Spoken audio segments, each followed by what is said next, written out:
বারবার মানুষ যখন ভুল সিদ্ধান্ত নিতে থাকে, যখন সিদ্ধান্ত নেয় তখন তো বুঝতে চাইছে না মানুষ, বুঝতে পারছে না নয় কিন্তু, খেয়াল করবেন আমি কি বলছি, বুঝতে চাইছে না। এবার এরকম ভাবে যখন 2-4 বার মানুষ ভুগে যায় তখন আসে সিদ্ধান্ত নিতেই ভয় পাই, তবুও সে সঠিক জিনিসগুলোকে চুজ করবে না। ভাবুন আমরা কতটা অহংবৃত্তির মধ্যে জড়িয়ে রয়েছি। তাহলে অ্যাটলিস্ট জানা 2 সপ্তাহ নিজেকে আপনি সময় দেন এই সিদ্ধান্তটা নেওয়ার আগে। এবার এই 2 সপ্তাহ ধরে আপনি করবেন কি, নিয়মটা কি, পদ্ধতি নয় কিন্তু নিয়ম। নজর এইটাই থাকে যে ওখান থেকে আমার ব্যক্তিগত স্বার্থগুলো কিভাবে ফুলফিল হচ্ছে। কিছুদিন পর গিয়ে তো তার ওই কাজটা করতে বিরক্তই লাগবে, তার সিদ্ধান্ত তো এটাই মনে হবে যে আমি ভুল সিদ্ধান্ত নিয়েছি, ওই কাজটা করলে ভালো হতো। আমরা মনকে স্যাটিসফাইড করার জন্য দৌড়াই, কিন্তু আমরা ভুলে যাই তার থেকেও বড় জিনিস আত্মা এবং চেতনা। তার জন্য আমরা কি করেছি? নাথিং, কিচ্ছু না, যার জন্য আজকে আমাদের এই অবস্থা। এবার কোনো ব্যক্তি ভয় পেয়ে বসে রয়েছে, এবার সে যদি ক্যামেরার সামনে এসে মানুষকে এরকম ভুল সিদ্ধান্ত নিতে শেখায়, তাহলে তো মানুষ অটোমেটিক্যালি ভুল সিদ্ধান্ত নেবে, কারণ এইগুলো করতে তো কোনো সাহসের প্রয়োজন নেই। তো এই সমস্ত সোশ্যাল মিডিয়াতে যারা শেখাচ্ছে তারা আপনাকে এরকম ভাবে ব্যাঙের মতো সিদ্ধ হয়ে পুড়ে মরতে শেখাচ্ছে। সুতরাং সাবধান থাকুন এইরকম সিদ্ধান্ত থেকে যদি নিজের জীবনকে উন্নত করতে চান। সিদ্ধান্ত কিভাবে নেওয়া যায়, এরকম ধরনের প্রচুর প্রশ্ন আমার কাছে এসছে যে কিভাবে জীবনের গুরুত্বপূর্ণ সিদ্ধান্তগুলো সঠিকভাবে নেওয়া যায়।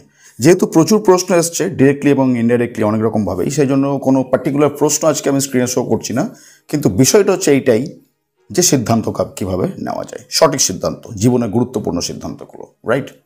অনেকেই প্রশ্ন করেছেন এরকম টাইপের যে একটা সিদ্ধান্ত হয়তো নিয়েছে সেটা ভুল হয়ে গেছে, বা এখন এই মুহূর্তে কোনো সিদ্ধান্ত নিতে চাইছে কিন্তু পারছে না, কীরকমভাবে নেওয়া যায়, রাইট? কোন দিকগুলোকে বেশি অ্যানালাইজ করা প্রয়োজন, কোন দিকগুলোকে বেশি দেখা প্রয়োজন, কোথায় বেশি নজর দেওয়া প্রয়োজন, কোথায় কম নজর দেওয়া প্রয়োজন, এই জিনিসগুলো যতক্ষণ পর্যন্ত আমরা জানতে পারবো, বুঝতে পারবো, উপলব্ধি করতে পারবো, ততক্ষণ পর্যন্ত সঠিকভাবে গুরুত্বপূর্ণ সিদ্ধান্তগুলো নেওয়া আমাদের পক্ষে সম্ভব নয়। ভুল হওয়ার সম্ভাবনা প্রচুর, এবং তারপরে সেই আফসোসই করতে হবে, আমাদেরকে হাত কামড়াতে হবে, নখ চিবোতে হবে, তাছাড়া অন্য কোনো উপায় নেই। এরকম প্রচুর মানুষের সাথে ঘটেওছে। তো এই সঠিক দিকগুলো যতক্ষণ পর্যন্ত আমরা বুঝতে পারছি ততক্ষণ কিন্তু আমাদের ভুল সিদ্ধান্ত অবধারিত। এবার ব্যাপার হচ্ছে এই সঠিক সিদ্ধান্তগুলো বা এই সিদ্ধান্ত নেওয়ার যে সঠিক দিকগুলো সেগুলো আমরা বুঝবো কিভাবে। আর এর সোজাসুজি উত্তর হচ্ছে এইটাই যে বুঝতে আমরা সব পারি। প্রশ্ন এটাই যে বুঝবো কিভাবে, তাই তো? আর এর সোজাসুজি উত্তর হচ্ছে বুঝতে আমরা সব পারি, প্রত্যেকে। হয়তো 2-1 জন হাতে গোনা থাকতে পারে যাদের পক্ষে বোঝা সম্ভব নয়, যাদের মানসিক ভারসাম্য হয়তো হারিয়ে গেছে, তাদের কথা বাদ দিলাম আমি। বাকি যে কোনো সুস্থ সবল মানুষের পক্ষে এটা বোঝা অত্যন্ত ইজি এবং বুঝতে সবাই পারে। ভুল হচ্ছে এখানেই, বা মূল সমস্যা হচ্ছে এখানেই যে মানুষ বুঝতে চায় না। মানুষ সবসময় শর্টকাট খুঁজতে যায়, আর এই শর্টকাট খোঁজার জন্যই হয়ে যায় সিদ্ধান্ত ভুল। আর এই শর্টকাট খুঁজতে গিয়ে মানুষ কি করে, যে জিনিসগুলো উচিত নয় সেই জিনিসগুলো করে ফেলে, বা সেই সিদ্ধান্তগুলোতে বা সেই জিনিসগুলোকে বেশি প্রায়োরিটি দিয়ে ফেলে, যার জন্য কিছুদিন পর গিয়ে প্রমাণিত হয়েই যায় যে সিদ্ধান্ত ভুল।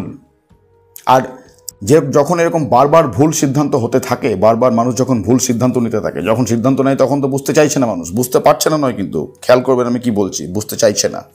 কিছুদিন পর গিয়ে তো ভুগতেই হবে।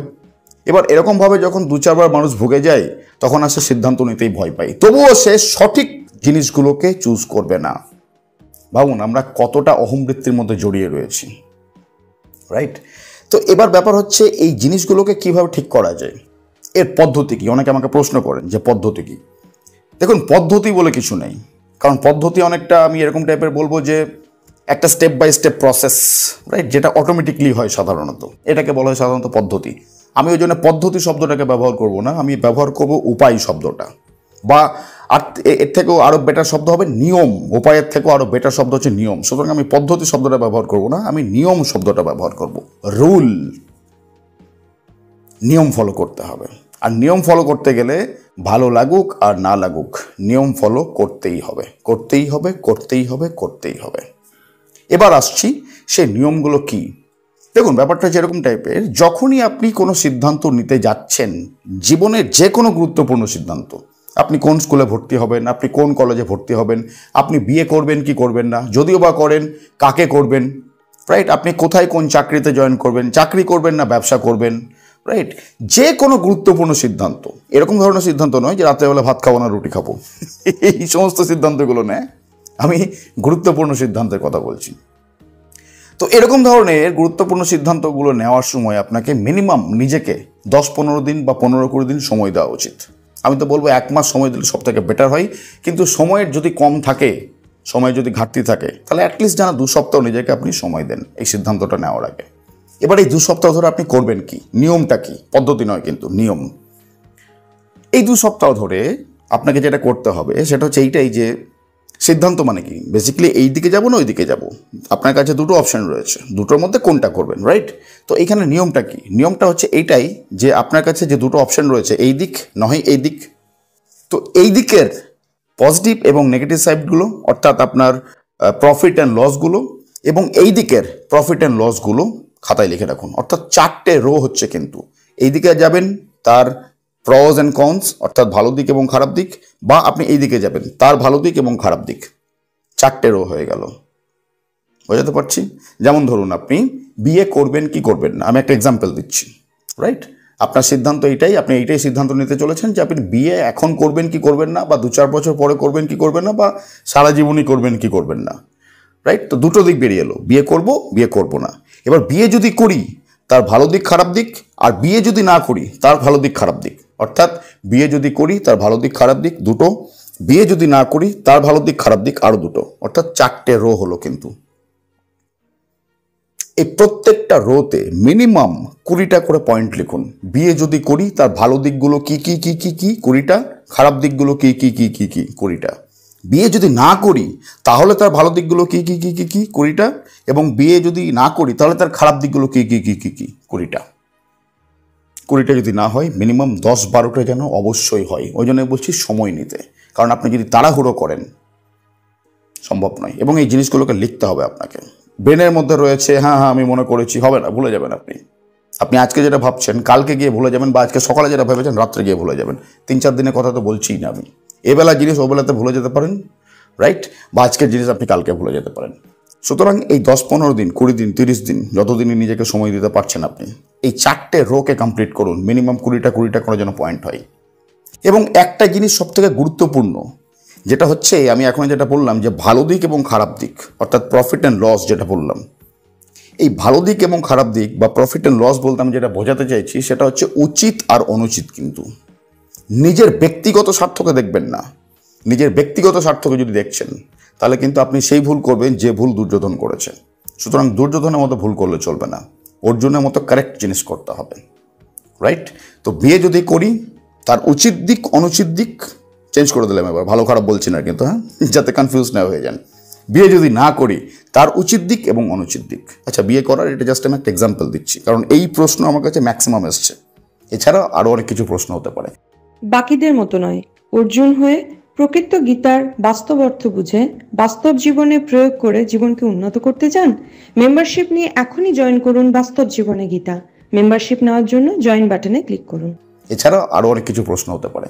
আমি এর সঙ্গে ডিভোর্স করব কি করব না, আমি ওর সঙ্গে সম্পর্ক স্থাপন করব কি করব না, আমি এই করব না ওই করব, চাকরি করব না ব্যবসা করব, মায়ের কথা শুনবো না বউয়ের কথা শুনবো, হাজব্যান্ডের কথা শুনবো নাকি শাশুড়ির কথা শুনবো, রাইট? এরকম প্রচুর আমার কাছে প্রশ্ন এসছে, প্রচুর। ওই জন্য কোনো প্রশ্ন আজকে আমি বেসিক্যালি স্ক্রিনে শো করছি না। তো এই জিনিসগুলোকে আপনাকে নোট ডাউন করতে হবে। এবার যখন আপনি আপনার সামনে এই জিনিসগুলোকে একদম একটা পেজের মধ্যে দেখতে পাচ্ছেন, তখন ইজিলি আপনি সিদ্ধান্ত নিতে পারবেন। আপনার পক্ষে তখন ওই সিদ্ধান্তটা নেওয়া অত্যন্ত পরিমাণে সহজ হয়ে যাবে। তখন আপনি কনফিউজড হয়ে যাবেন না। তখন আপনাকে আপনার ভিতরের অহংবৃত্তি আর কন্ট্রোল করতে পারবে না। সাধারণত আমাদের ভিতরে যে অহংবৃত্তি রয়েছে, আমাদের যে অহংকার রয়েছে, আমাদের যে ইগো রয়েছে, আমাদের যে নিজের ব্যক্তিগত স্বার্থ রয়েছে, সেগুলো আমাদেরকে সঠিক সিদ্ধান্ত নিতে বাধা দেয়। সবসময়ই আমাদের ভিতরের স্বার্থগুলো কি করে, আমাদেরকে শর্টকাট রাস্তা দেখায়, যেখানে আমাদেরকে পরিশ্রম কম করতে হয়। কিন্তু যখন আমার সামনে এই পুরো চার্টটা থাকবে, 4টে রো, এক একটা রোয়ে 20টা করে পয়েন্ট, 20 × 4 অর্থাৎ 80টা পয়েন্ট একটা পেজের সামনে যখন থাকবে আপনার সামনে, আপনার পক্ষে কনফিউজড হওয়ার কথাই নয়। তখন আপনি আর কনফিউজড হতে পারবেন না। কিন্তু হ্যাঁ, নিজের সঙ্গে অনেস্ট থাকতে হবে। যখন এই 20টা করে পয়েন্ট লিখছেন 4টে রোতে, অর্থাৎ 80টা পয়েন্ট, প্রচণ্ড পরিমাণে অনেস্ট থাকতে হবে। আমি কি বললাম, উচিত আর অনুচিত দিকগুলো লিখতে হবে। আমার কি ভালো লাগছে, আমার কি খারাপ লাগছে, সেই অনুযায়ী যদি আপনি উচিত এবং অনুচিত লিখে দিচ্ছেন ওই নোটসগুলোতে, তাহলে কিন্তু সিদ্ধান্ত ভুল হতে বাধ্য। সুতরাং আমার কি ভালো লাগছে, এই আমি আর আমার, এটাকে কেন্দ্রবিন্দু থেকে সরাতে হবে। কি রাখতে হবে? কি উচিত কি অনুচিত, এটা আমি করি বা অন্য কেউ করুক, বা এটা আমার পয়েন্ট অফ ভিউ থেকে হোক বা অন্য কারো পয়েন্ট অফ ভিউ থেকে হোক, কোনটা উচিত কোনটা অনুচিত, এই জিনিসগুলোকে নোট করতে হবে। তবে গিয়ে আপনি সিদ্ধান্ত সঠিকভাবে নিতে পারবেন ইম্পর্ট্যান্ট ডিসিশনসগুলো। অরেলস সিদ্ধান্ত ভুল হতে বাধ্য। মিলিয়ে নিন আমার কথা। আর যেটা বললাম সেটাই তারপরে আফসোস, হাত কামড়াতে হবে, আঙুল কামড়াতে হবে, নখ চিবাতে হবে, এছাড়া দ্বিতীয় কোনো উপায় নেই। মাথা ঠোকা ছাড়া তখন দ্বিতীয় আর কোনো রাস্তা নেই। কিছুক্ষণ আগেই অর্জুন এবং দুর্যোধনের এক্সাম্পল দিলাম। আমি কি বললাম? যে দুর্যোধনের মতো ভুলগুলো করলে চলবে না, অর্জুনের মতো কারেক্ট জিনিসগুলো করতে হবে। অর্জুনও যে ভুল করেনি তা নয়। ভাবুন কি বলতে চাইছি আমি। মানুষ মাত্রই ভুল হয়, আমারও ভুল হয়, আপনারও ভুল হয়, প্রত্যেকটা মানুষের ভুল হয়, হতেই পারে, ইটস কোয়াইট ন্যাচারাল। আপনি না জেনে শুনে কোনো কিছু করছেন, সেটা ভুল, সেটা ক্ষমার যোগ্য। কিন্তু কেউ জেনে শুনে অন্যায় করছে, সেটা ভুল নয়, সেটা অন্যায়। আর অন্যায় ক্ষমা হয় না, অন্যায় শাস্তি হয়, রাইট? তো অর্জুনও এই সমস্ত ছোটোখাটো ভুলগুলো যে করেনি তা নয়, কিন্তু অর্জুনও তো সিদ্ধান্ত নিয়ে ফেলেছিল যুদ্ধের ময়দানে গিয়ে। কি বলেছিল? বলছে আমি যুদ্ধ করব না। পুরোপুরি তার মধ্যে একদম মেন্টাল প্রেশার, মেন্টাল ডিপ্রেশন পুরো হাবি হয়ে গেল। সে পুরোপুরি একদম মানে প্যানিক অ্যাটাকের মধ্যে চলে গেল। তার কমপ্লিটলি প্যানিক অ্যাটাক হয়ে গেল। গা কাঁপতে শুরু করে দিল, জিভ মুখ গলা সমস্ত শুকাতে শুরু করে দিল, রোম খাড়া হতে শুরু করে দিল, পুরো শরীর কাঁপতে শুরু করে দিল। দিয়ে এটি তো প্যানিক অ্যাটাকের লক্ষণ। দিয়ে কী বলছে? আমি যুদ্ধ করবো না, তীর ধনুক নামিয়ে দিল। তো অর্জুন কি ভুল সিদ্ধান্ত নেয়নি? নিয়েছে। তারপরে কৃষ্ণ কি তাকে নলেজ দেয়নি, জ্ঞান দেয়নি? দিয়েছে। কিন্তু সেই নলেজগুলো, সেই জ্ঞানগুলো কোনোটাই কিন্তু অর্জুনের ব্যক্তিগত স্বার্থের জন্য নয়, এটা মাথায় রাখতে হবে। এবং অর্জুন সেই জিনিসগুলোকে অ্যাকসেপ্ট করেছিল। কি বলতে, মানে কিছুক্ষণ আগে কি বললাম আমি? নিয়ম পদ্ধতি নয়, নিয়মকে মানতে হয়। আবার বলছি, পদ্ধতি হয়তো অটোমেটিক স্টেপ বাই স্টেপ হতে পারে, কিন্তু নিয়ম যে স্টেপ বাই স্টেপ হবে তার কোনো মানে নেই। নিয়মকে মানতে হবে, ওষুধ খাওয়ার মতো জোর করে খেতে হবে, রাইট? তো ওই জন্য বারবার বলছি, প্রফিট অ্যান্ড লস, নিজের এইটা যদি করি তার ভালো দিক খারাপ দিক, ওইটা যদি করি তার ভালো দিক খারাপ দিক। ভালো দিক খারাপ দিক বলতে উচিত আর অনুচিত, জাস্টিফাইড অ্যান্ড নট জাস্টিফাইড, এই জিনিসগুলো লিখতে হবে নিজের ব্যক্তিগত স্বার্থকে সরিয়ে রেখে। এবার প্রশ্ন হচ্ছে এইটাই যে আমি কেন নিজের ব্যক্তিগত স্বার্থকে সরিয়ে রাখতে বলছি? তার কারণ এর একটা দীর্ঘ প্রতিক্রিয়া রয়েছে। কিছুদিন পর এই জিনিসগুলো ঘুরে আমাদের কাছে আসতে চলেছে যদি আমরা ব্যক্তিগত স্বার্থকে লক্ষ্য করি। ভালো করে বুঝুন জিনিসটা। আমরা যদি ব্যক্তিগত স্বার্থকে বেশি মাথায় রাখি এবং সেই অনুযায়ী সিদ্ধান্ত নিই, রাইট, তাহলে হয়তো কিছুদিনের জন্য ভালো লাগবে, কিন্তু তারপরে সেই জিনিসটা ঘুরিয়ে ফিরে আমাদের উপরে আসতে চলেছে, অবধারিত এটা। যেমন আমি যদি এক্সাম্পল দিয়ে বোঝাতে চাই, তাহলে আপনি আমাদেরই এক্সাম্পল নিন, আমাদের মানুষের এক্সাম্পল। কি করছি আমরা পলিউশনের দিক থেকে সবার উপরে, রাইট? আমরা পপুলেশনের দিক থেকেও সবার উপরে। কেন হচ্ছে এই জিনিসগুলো? পলিউশনের দিক থেকেও সবার উপরে চলে গেছি, মানে প্রচুর পরিমাণে পলিউশন আমরা করেছি, বাড়িয়ে ফেলেছি, যার জন্য গ্লোবাল ওয়ার্মিং হচ্ছে, জীবন অতিষ্ঠ হয়ে উঠছে আমাদের। পপুলেশনের দিক থেকেও আমরা তাই। কোথায় থেকে আসছে এই জিনিসগুলো? আমাদের কনজামশনের জন্য, ভোগের জন্য। তো আমরা যখন সিদ্ধান্ত নিই তখন কি করি? আমরা সাধারণত দেখি যে কোথায় আমরা ভোগ বেশি করতে পারবো, কনজিউম বেশি করতে পারবো, নিতে বেশি পারবো, এরকমভাবেই তো সিদ্ধান্ত নিই আমরা। এই জন্যই তো বলছি আমি যে ব্যক্তিগত স্বার্থকে সরিয়ে রাখতে। কারণ ব্যক্তিগত স্বার্থকে যদি আমরা নিজের মধ্যে রাখি, তাহলে আমরা ওই কনজামশনের দিকে বেশি নজর দেব, কোন জিনিসটা বেশি গ্র্যাব করতে পারবো সেই দিকে আমাদের নজর যাবে। আর সেই দিকে যদি নজর যায়, পলিউশন অ্যান্ড পপুলেশন অটোমেটিক বাড়তে থাকবে। আর পলিউশন অ্যান্ড পপুলেশন যদি অটোমেটিক বাড়তে থাকে এরকমভাবে, যেরকমভাবে বাড়ছে, অটোমেটিকলি আপনার মানসিক রোগ হতে বাধ্য, আপনার জীবন দুর্বিষহ হতে বাধ্য। আর এই বিষয় নিয়ে প্রত্যেকের কথা বলা উচিত, প্রত্যেকের। এরকম টাইপের নয় যে আমার জিনিস আমি ভোগ করতেই পারি, তাতে তোমার কি যায় আসে। আরে না, সে ভোগ করছে বলে আমি ভুগছি, আপনিও ভুগছেন, আমরা প্রত্যেকে ভুগছি, সুতরাং তাকে আটকাতে হবে। এটা আপনার কর্তব্য, আমাদের প্রত্যেকের কর্তব্য এটা। এই ভুল সিদ্ধান্ত নেওয়ার ফলে আমরা কি করেছি? আমরা সায়েন্স অ্যান্ড টেকনোলজি থেকে পুরোপুরি পিছিয়ে চলে এসেছি একদম। আমাদের দেশ, আমাদের রাজ্য, আমরা সায়েন্স অ্যান্ড টেকনোলজির দিক থেকে বলতে গেলে অনেক অনেক অনেক নিচে, প্রায় শেষের দিকে একদম। কিছুই করি না আমরা, আমাদের নজরের দিকে নেই। কি আবিষ্কার করব, কি এমন জিনিস তৈরি করব যেটা মানবতার কাজে লাগবে, এরকম টাইপের কোনো সিদ্ধান্ত আমরা জীবনে কোনোদিন নিই না। আমার কাছে প্রচুর মানুষ কনসাল্ট করতে আসে, আমার পরামর্শ নিতে আসে। আমি এইটা করতে চাই, ওটা করতে চাই, সেটা করতে চাই, করতে পারছি না। কেন করতে পারছি না? তার কারণ তার জীবনে কোনো উদ্দেশ্য নেই। ওই যে কাজটা করছে, যে কাজটা সে করতে চাইছে কিন্তু পারছে না, সেই কাজটা যে কেন করবে, ওই কর্মটা সে কেন করবে, তার পিছনে তার কোনো পারপাস নেই। পারপাস বলতে কিরকম টাইপের পারপাস? নিজের ব্যক্তিগত স্বার্থের পারপাস, উদ্দেশ্য? না, এরকম টাইপের নয়। আমি যে কাজটা করছি, আমি যে কর্মটা করছি, তার পরিবর্তে আমি পারিশ্রমিক নিচ্ছি, কমপ্লিটলি জাস্টিফাইড। কিন্তু আমার কর্মের জন্য আমি যদি একটা মানুষেরও বেনিফিট করে দিতে না পারছি, কমসে কম একটা মানুষের একটুখানিকেও যদি বেনিফিট করিয়ে দিতে না পারছি, তাহলে আমার কর্মই বৃথা। আমি যদি মানবতাকে কিছু না দিলাম, আমি যদি জগৎকে কিছু না দিলাম, আমার জন্য এই পরিবেশের যদি কোনো উপকার না হলো, তাহলে আমার কর্মই কমপ্লিটলি মূল্যহীন একদম। আমি যদি সারাক্ষণ এইটাই ভেবে যাচ্ছি টাকা টাকা টাকা টাকা টাকা, কত টাকা আমি কামাবো, কি কি কীরকমভাবে আমার পকেটগুলো ভর্তি করবো, কীরকমভাবে আমার ব্যাঙ্ক অ্যাকাউন্ট ভর্তি করবো, কীরকমভাবে আমার বাড়ির স্টোরগুলোকে ভর্তি করবো, সারাক্ষণ যদি এইটাই ভাবতে থাকি, তাহলে আমার আর ভিখিরির মধ্যে একটা পার্থক্য কী রইল? রাইট? তো সায়েন্স অ্যান্ড টেকনোলজি দিক থেকে আমাদের কোনো নজর নেই। আমরা কি বলবো, মানে এমন কিছু জিনিস নয় যে বেশি কিছু করতে হবে। কেউ ধরুন হয়তো সেলাই করে সামান্য, রাইট, সে যেমন শিখেছে তেমনভাবেই করে যাচ্ছে, তার মাথাতে বিন্দুমাত্র কোনো একটা ক্রিয়েটিভ আইডিয়া আসছে না যে ঠিক আছে এই স্টিচ ডিজাইনটাকে আমি যদি অন্যরকমভাবে একটু স্টিচিং করি, অন্যরকমভাবে একটু ডিজাইন দিই, তাহলে কেমন হতে পারে। স্টিচিং হতে পারে, পেন্টিং হতে পারে, গান হতে পারে, ছবি আঁকা হতে পারে, ড্রয়িং হতে পারে, it can be any damn thing. নজর নেই আমাদের ওই দিকে। আমরা শুধু ওই অটোমেটিক প্রসেসে চলতে চাই, একটা সেট করে দিলাম, বাস কমফর্ট জোনের মধ্যে চলে এলাম, এবার ওটাকে আমরা চালাতে থাকি। জীবনে তো অন্ধকার নেমে আসতে বাধ্য। তাহলে জীবন অটোমেটিক হতে পারে না কখনো। আবার বলে দিচ্ছি, জীবন কখনো অটোমেটিক হতে পারে না। প্রত্যেকটা মুহূর্তে জীবনকে তৈরি করতে হয়, আর সেটা ডিপেন্ড করে আমরা কীরকম ধরনের সিদ্ধান্ত নিচ্ছি তার উপর। কারণ আমরা মানুষ, আমাদের প্রত্যেকের চেহারা, আমাদের প্রত্যেকের গলার আওয়াজ, আমাদের প্রত্যেকের চোখ, নাক, মুখ সব কিছু আলাদা আলাদা, অন্যান্য প্রাণীদের নয়। আপনি গরু, ছাগল, কুকুর, সাপ, ব্যাঙ, টিকটিকি, একটা টিকটিকি দেখুন না, কালকে যদি আপনাকে অন্য একটা টিকটিকি দেখিয়ে দিই, তারপর অন্য একটা টিকটিকি, আপনি চিনতে পারবেন না, কারণ সমস্ত টিকটিকি একই রকম দেখতে। গরু, ছাগল হয়তো চিনে যেতে পারেন, তাদের কালার ফালার এই সমস্ত কিছু থাকে, প্রাকৃতিক বিষয় সেগুলো, কিন্তু ম্যাক্সিমাম প্রাণীকে চিনতে পারা সম্ভব নয়। আপনি মাছ চিনতে পারবেন? একই সাইজের মাছ, একই ধরনের মাছ, একই প্রজাতির মাছ, আজকে একটা দেখালাম, কিছুক্ষণ পর একটা দেখাবো, কিছুক্ষণ পর একটা দেখাবো, চিনতে পারবেন না আপনি। পাখিকে চিনতে পারবেন? সম্ভব নয়। কিন্তু মানুষকে চিনতে পারবেন আপনি। সুতরাং বাকি প্রাণীদের জন্য এগুলো প্রযোজ্য। তারা একে অপরকে কপি করুক, তারা ওরকমভাবেই চলুক, ঠিক আছে, তাদের জীবন ওরকমভাবেই চলে, তাদের জীবনের ধাঁচা ঠিক ওরকম টাইপেরই। কিন্তু মানুষের জীবনের ধাঁচা ওরকম টাইপের নয়। মানুষকে নিজের জীবন তৈরি করতে হয় প্রত্যেকটা মুহূর্তে। দেখুন না আমাদের আউটার অ্যাপিয়ারেন্স কীরকম। আবার তো বলছি, আমাদের চোখ, চুল, নাক, মুখ, চেহারার সমস্ত কিছু আলাদা প্রত্যেকটা মানুষের থেকে।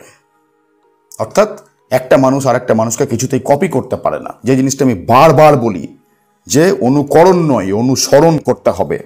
মাথায় ঢুকবে তবে তো, ভোঁতা বুদ্ধিতে আমাদের ঢুকবে তবে তো। যে তারপরে কি সিদ্ধান্ত নিতে পারছি না। সিদ্ধান্ত নেওয়ার জন্য এরকম টাইপের করলে চলবে না, ও ওটা করেছে, তাহলে আমিও করে দেবো। No, not at all. আমাদেরকে ডিসাইড করতে হবে যে কোনটা উচিত, কোনটা অনুচিত, তবেই হবে right decision, short term and long term as well, দুটোই। আমাদের দেশের হ্যাপিনেস রিপোর্ট দেখুন না, প্রমাণ করে দিচ্ছি আমি। আমাদের দেশের হ্যাপিনেস রিপোর্ট আপনি গুগল সার্চ করে দেখুন, 115, 16, 17, 18 কি 120, 115 থেকে 120-র মধ্যে পাবেন আপনি। ভাবুন 120টা দেশের পর আমাদের নাম্বার আসছে। আমরা কতটা সুখী, আমরা কতটা হ্যাপি। হ্যাপিনেস ইন্ডেক্সের দিক থেকে আমাদের দেশের নাম্বার 115-20-তে আছে। চেঞ্জ হতে থাকে, ওই জন্য 115-20 সাধারণত ভ্যারি থাকে, বাট কম বেশি এইটাই হবে। গুগল সার্চ করে দেখে নিতে পারেন। অথচ CO2, আমরা যে CO2 এমিশন করি, কার্বন ডাইঅক্সাইড এমিশন করি, সেই দিক থেকে দেখতে গেলে 2, 3 বা 4 নম্বরে আমাদের দেশের নাম পাবেন। ভাবুন, বুঝতে পারছেন যে কেন এত পরিমাণে আমরা কার্বন ডাইঅক্সাইড এমিশন করছি? তার কারণ ওই যে আমাদের কনজাম্পশন, ব্যক্তিগত স্বার্থ দেখে সিদ্ধান্ত নেওয়ার ইচ্ছা। গ্লোবাল ওয়ার্মিং কেন? কারণ CO2 এমিশনের দিক থেকে, কার্বন ডাইঅক্সাইড এমিশনের দিক থেকে আমরা টপে রয়েছি, 3, 4, 5 নম্বরের, কখনো কখনো 2 নম্বরেও চলে আসে ভারত। আর এই জন্যই হ্যাপিনেস ইন্ডেক্সের দিক থেকে 118, 15, 20 নম্বরে চলছি আমরা।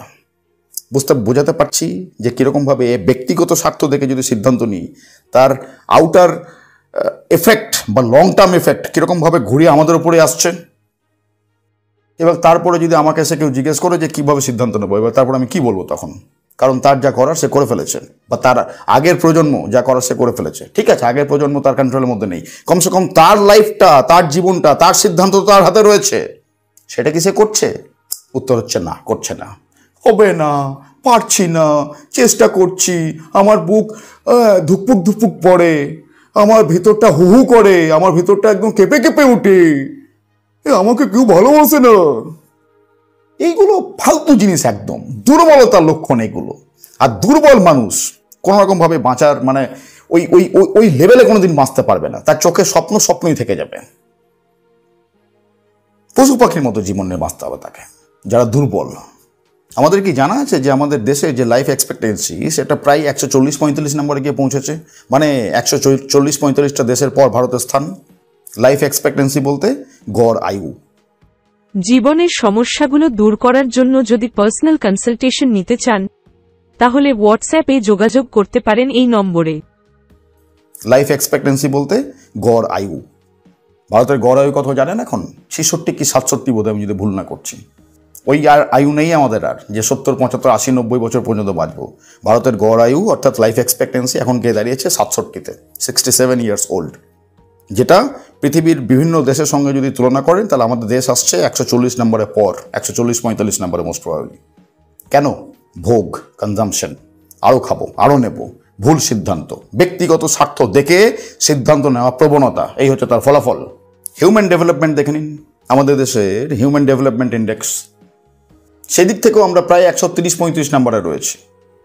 মানে 130-35টা দেশের পর উন্নতির দিক থেকেও আমরা ভাবুন কতটা পিছিয়ে রয়েছি আমরা। তার একটাই কারণ, নলেজ আমাদের দেশ থেকে উৎপন্ন হয়েছে, আধ্যাত্মিকতা আমাদের দেশ থেকে, এই ভারতবর্ষ থেকে উৎপাদিত হয়েছে, ভারতবর্ষের সৃষ্টি এটা। হ্যাঁ, সেই নলেজ অন্যান্য দেশ নিয়ে তারা উন্নতি করে ফেললো, আর আমরা এখনও সে পিছিয়ে পড়ে আছি। 130, 35, 40 এই সমস্ত নাম্বারে আমাদের মানে আসছে, দেশের নাম্বার আসছে। আর এদিকে কার্বন ডাইঅক্সাইড এমিশনের দিক থেকে 2, 3, 4, 5 নাম্বারে। এই ফিগারগুলো একবার গুগলে চেক করে দেখে নেবে না, এইগুলো টাইম টু টাইম চেঞ্জ হতে থাকে, বাট যে ফিগারগুলো বললাম কম বেশি ওরকম টাইপেরই থাকে। এই হচ্ছে আমাদের অবস্থা।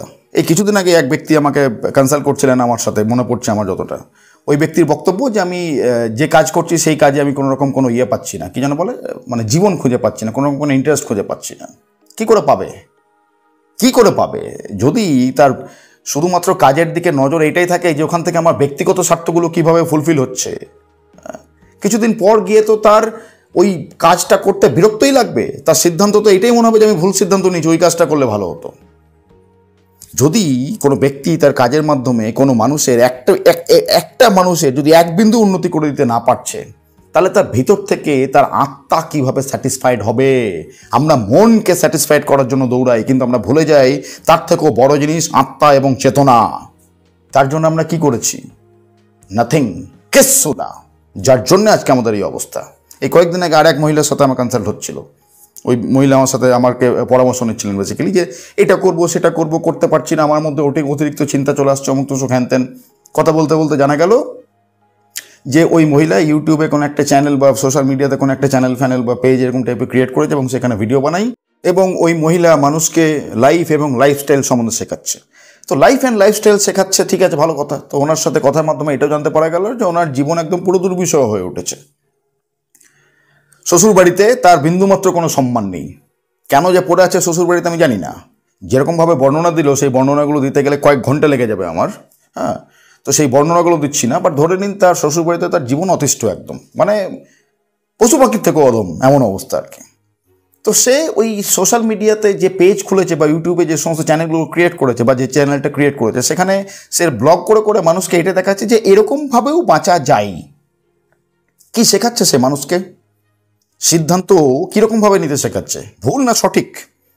কৃষ্ণ কি বলেছিল? কৃষ্ণ বলেছিল 2 বার 4 বার 3 বার বোঝাও, জোরহাত করে বোঝাও। কৃষ্ণও করেছিল দুর্যোধনকে এবং ধৃতরাষ্ট্রকে, পুরো কৌরবদেরকে জোরহাত করে শেষ পর্যন্ত শান্তিদূত হয়ে বুঝিয়েছিল। বুঝলো না? আচ্ছা, বুঝলো না তাও অব্দি ঠিক ছিল। তারা কি করছে? তারা মানবতার ক্ষতি করে দিচ্ছে, তারা এই সৃষ্টির ক্ষতি করে দিচ্ছে। তখন কৃষ্ণ কি বলছে অর্জুনকে? চালাও তীর, ওদেরকে মেরে দাও। বোঝাতে পারছি? তাহলে কে ঠিক? ওই মহিলা ঠিক, কৃষ্ণ ঠিক? কিন্তু মহিলা কি শেখাচ্ছে? না, এরকমভাবেও জীবনে চলা যায়। তার মধ্যে ভয় রয়েছে, সে ভয় পাচ্ছে ওখান থেকে বেরিয়ে আসতে, তাদের সঙ্গে লড়াই করতে। সুতরাং সে মানুষকে ভয় শেখাচ্ছে। তারপর আমি চেক করলাম ইউটিউবে গিয়ে বেশ কয়েকটা চ্যানেল, হ্যাঁ, শুধু ওই মহিলা নয়, এরকম প্রচুর মহিলা শেখাচ্ছে না এরকমভাবে একটু মানিয়ে গুছিয়ে চলতে হয়, শ্বশুর বাড়িতে এরকমভাবে থাকতে হয়, স্বামীর একটু খেয়াল রাখতে হয়, শ্বশুর শাশুড়ি ভোরবেলায় উঠে চা করে দিতে হয়, আরও কী সব পায়ে তেল দেওয়া অমুক তুসুক এই সমস্ত অনেক কিছু শেখাচ্ছে। সম্মান করুক, অবশ্যই বড়দেরকে সম্মান করা উচিত, কিন্তু সেই বয়স্ক ব্যক্তি বা সেই বয়োজ্যেষ্ঠ ব্যক্তি কি সম্মানকে, রেসপেক্টকে আর্ন করেছে নাকি তার গলা টিপে জোর করে নিচ্ছে, কোনটা সেটা কখনো দেখেছি আমরা? নেভার। এবার কোনো ব্যক্তি ভয় পেয়ে বসে রয়েছে, এবার সে যদি ক্যামেরার সামনে এসে মানুষকে এরকম ভুল সিদ্ধান্ত নিতে শেখায়, তাহলে তো মানুষ অটোমেটিক্যালি ভুল সিদ্ধান্ত নেবে, কারণ এইগুলো করতে তো কোনো সাহসের প্রয়োজন নেই। এরকমভাবেও থাকা যায়, আচ্ছা ও তো বলছে এরকমভাবে থাকা যায়, তাহলে আমরা থেকেই যাই এরকমভাবে। সারা জীবন মানুষ যুদ্ধ করছে, একটা সময় কি অতিষ্ঠ হয়ে পড়ছে, তখন তার সমস্ত কিছু হারিয়ে ফেলেছে এবং আসছে আমার কাছে। ওই যে শুনে থাকবেন ওই একটা গল্প, যারা শুনেছেন তারা ঠিক আছে, যারা না শুনেছেন তাদের জন্য শর্টে বলে দিচ্ছি। বয়লিং ফ্রগ, একটা ব্যাঙ জলের মধ্যে লাফ দিয়ে ফেলেছে, একটা পাত্রের মধ্যে জল ছিল, সেই পাত্রটা একটা গ্যাস বা উনুনের উপর বসানো ছিল, তো ব্যাঙটা লাফ দিয়ে জলের মধ্যে পড়ে গেছে, একটা হাঁড়ি বা একটা বড় পাত্র ধরুন। তারপর কোনো ব্যক্তি এসে আগুন ধরিয়ে দিয়েছে, খেয়াল করে নিয়ে ব্যক্তি যে ওখানে ব্যাঙটা লাফিয়ে পড়ে আছে। তো জলটা আস্তে আস্তে গরম হচ্ছে, জলটা যতক্ষণ গরম হচ্ছে ততক্ষণ ব্যাঙটা কী ভাবছে, আচ্ছা একটুখানি গরম হলো তো একটু অ্যাডজাস্ট করে নিই, ঠিক আছে কোনো চাপ নেই। আচ্ছা ব্যাঙের মধ্যে না, ব্যাঙের শরীরে চামড়ার মধ্যে এই ফ্যাসিলিটিসটা রয়েছে, ওরা এটা করতে পারে, ওরা ওই জলের তাপমাত্রার সঙ্গে নিজের দেহের বা নিজের চামড়ার তাপমাত্রাকে অ্যাডজাস্ট করে নিতে পারে। হ্যাঁ, তার জন্য তাদের এনার্জি প্রচুর খরচা হয়, কিন্তু করে নিতে পারে। তো ব্যাঙটা কী ভাবছে, আচ্ছা জলটা একটু একটু গরম হচ্ছে, অ্যাডজাস্ট করে নিই, আচ্ছা আরও একটু গরম হয়ে গেলো, অ্যাডজাস্ট করে নিই, আরও একটু গরম হয়ে গেলো, অ্যাডজাস্ট করে নিই। এই করতে করতে সে ব্যাঙটা কী করলো, তার শরীরের সম্পূর্ণ এনার্জি ওয়েস্ট ক্ষয় করে দিল একদম, আর তখন জল ফুটতে শুরু করে দিয়েছে। আর ব্যাঙের মধ্যে, ওই শরীরের মধ্যে, ওই ব্যাঙের শরীরের মধ্যে বিন্দুমাত্র তখন এনার্জি নেই, ওখান থেকে সে লাফিয়ে চলে যাবে, কারণ সে তার সমস্ত এনার্জি ওয়েস্ট করে ফেলেছে ওই জলের সঙ্গে নিজের শরীরের তাপমাত্রা অ্যাডজাস্ট করতে করতে। শেষ পর্যন্ত কি হলো, ব্যাঙটা ওই জলে সিদ্ধ হয়ে মরে গেল, মরতে হলো তাকে। কেন মরতে হলো? কারণ ব্যাঙটা ভুল সিদ্ধান্ত নিয়েছে। কিভাবে ভুল সিদ্ধান্ত নিল ব্যাঙটা? শুধুমাত্র সে তার অহমের কথা ভেবেছে, লাফাতে হবে, পরিশ্রম করতে হবে, তার থেকে থাক না একটু অ্যাডজাস্ট করে নিই। তো এই সমস্ত সোশ্যাল মিডিয়াতে যারা শেখাচ্ছে, তারা আপনাকে এরকমভাবে ব্যাঙের মতো সিদ্ধ হয়ে পুড়ে মরতে শেখাচ্ছে। সুতরাং সাবধান থাকুন এইরকম সিদ্ধান্ত থেকে, যদি নিজের জীবনকে উন্নত করতে চান।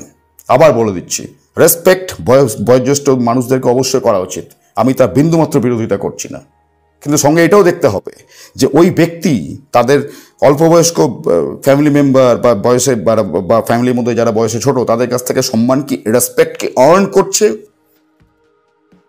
উপার্জন করছে, নাকি তাদেরকে গলায় টিপে ধরে ভয় দেখিয়ে আয় আমাকে সম্মান কর, আয় আমাকে সম্মান কর, এমনি করে সম্মান নিচ্ছে, কোনটা? সুতরাং সিদ্ধান্ত নিতে শিখুন এরকমভাবে, উচিত আর অনুচিত। আবার বলে দিচ্ছি, আমার কোনটা ভালো লাগছে, সমাজ আমাকে কোনটা শিখিয়েছে, মারণ গুলি ওই সমস্ত জিনিসগুলোকে। এটা দেখুন যে কোনটা উচিত আর কোনটা অনুচিত। যেরকমভাবে বললাম 4টে রো, এটা যদি করি তার উচিত অনুচিত 20টা 40টা পয়েন্ট, ওটা যদি করি তার উচিত অনুচিত 20টা 40টা পয়েন্ট। চোখের সামনে রাখুন, 30 দিন সময় নিন, তারপরে সিদ্ধান্ত নিন। দেখুন আপনার জীবন উন্নত হতে বাধ্য। এবং যেরকমভাবে বললাম, এই জিনিসগুলো যখন নোট করবেন তখন নিজের সঙ্গে অনেস্টি রাখতে হবে। অনেস্ট থেকে ওই 40টা মানে 20টা করে ওই 80টা পয়েন্ট নিজের সঙ্গে অনেস্ট থেকে ওই জিনিসগুলোকে লিখতে হবে। ব্যক্তিগত স্বার্থকে সরিয়ে রেখে কোনটা উচিত কোনটা অনুচিত সেগুলো লিখুন। আবার বলে দিচ্ছি, সিদ্ধান্ত সঠিক হতে বাধ্য। বাকিদের মতো নয়, অর্জুন হয়ে প্রকৃত গীতার বাস্তব অর্থ বুঝে বাস্তব জীবনে প্রয়োগ করে জীবনকে উন্নত করতে চান? মেম্বারশিপ নিয়ে এখনই জয়েন করুন বাস্তব জীবনে গীতা। মেম্বারশিপ নেওয়ার জন্য জয়েন বাটনে ক্লিক করুন। বাস্তব জীবনে গীতার 5 এবং 25 নম্বর এপিসোড সম্পূর্ণ ফ্রি করে দেওয়া হয়েছে। এপিসোড দুটির লিংক এই ভিডিওর ডেসক্রিপশনে পাওয়া যাবে।